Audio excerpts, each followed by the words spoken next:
දැන් අපි කියවන්න යන්නේ early readersලට තියෙන Rhapsody එකේ අද දවසේ පණිවිඩයයි.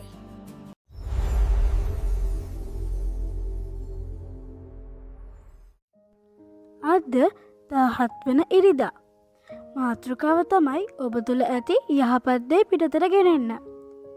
අද බයිබල් පාඨය පිලමොන් 1:5. මාගේ යාච්ඤාවලදී නුඹ ගැන මතක් කරමින් නිතරම මාගේ දෙවියන් වහන්සේට ස්තුති කරමි. ඔබට ප්‍රීතිමත් සහ සාර්ථක ජීවිතයක් ගත කළ හැකි වන පිණිස දෙවියන් වහන්සේ දැනටමත් ඔබව බොහෝ යහපත් දේවලින් පුරවා ඇත.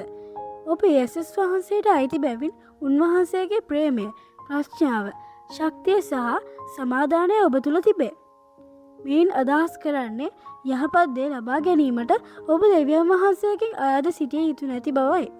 උන්වහන්සේ දැනටමත් ඒවා ඔබට ලබා දී ඇත.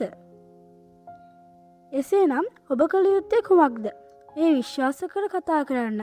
ඔබ ඇදහිල්ලෙන් කතා කරන විට සහ ප්‍රේමයෙන් ක්‍රියා කරන විට දෙවියන් වහන්සේ ඔබ තුළ තැබූ යහපත් දේ පිටතට පෙනෙන්නට ගනී.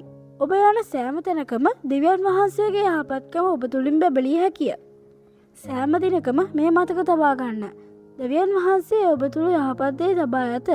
ඔබට එය පිටතට ගෙන ආ හැකිය. දැන් ඔයාලට පුළුවන් එපිස 2 10 වෙනි පදය කියවලා අද ඉගෙනගත්ත දේ තවදුරටත් බලන්න. අපි ඇදහිල්ලේ ප්‍රකාශනය කරමු. මම කිව්වට පස්සේ ඔයාලා කියන්න.